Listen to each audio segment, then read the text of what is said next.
So what we want to do is inside style.css we want to create a new class called border, and this is going to essentially just contain CSS that would outline a thin black border on this element.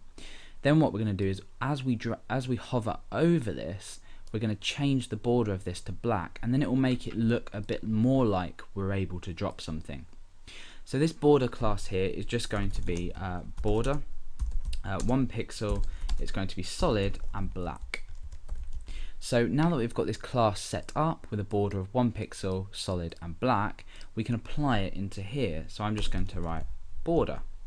Okay, so now as we drop any element over this droppable div, the class of it will be added, the border class will be added to it. So let's go ahead and test this. When we drag over, you can see that the border changes. So now it looks more like that we can actually, it's more feasible that you could drop something into this box than if nothing changed at all.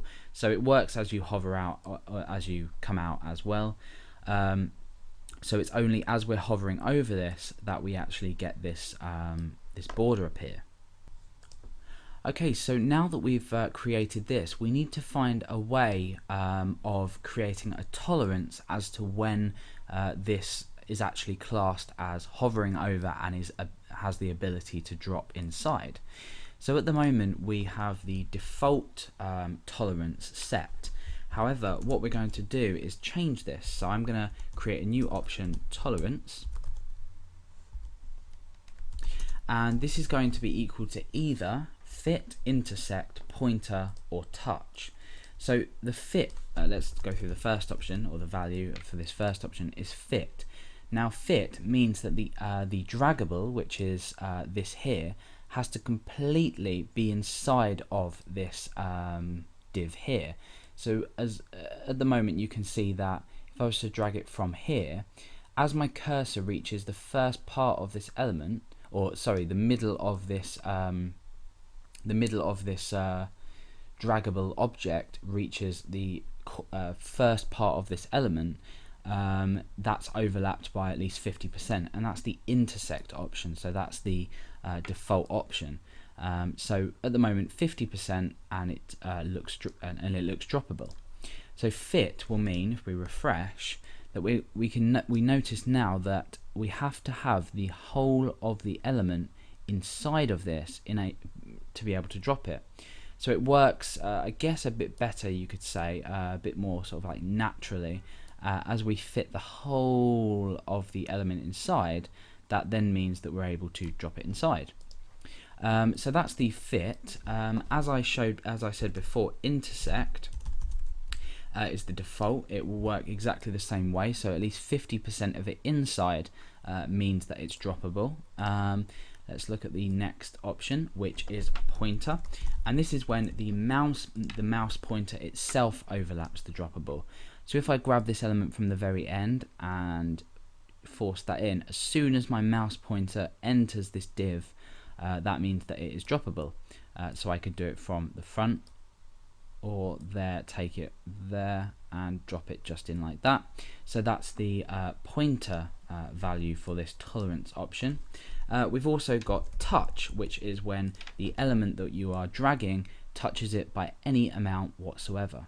So this is somewhat of a, you could regard it as somewhat of an illogical choice to make. However, you want to create something that feels natural to both yourself and your user, and that you think will be beneficial when you're dragging and dropping objects. So that is the tolerance. Personally, I prefer the pointer because the user generally tends to look at their pointer as their point of dropping something in. And for me, it just feels a lot more natural when as soon as your pointer's inside somewhere, that means that you can drop it. So for now, we'll leave this tolerance as pointer. Okay, so the last thing we want to go ahead and look at is the accept option. And we're going to have to change a few things around for this. Now, accept looks like this.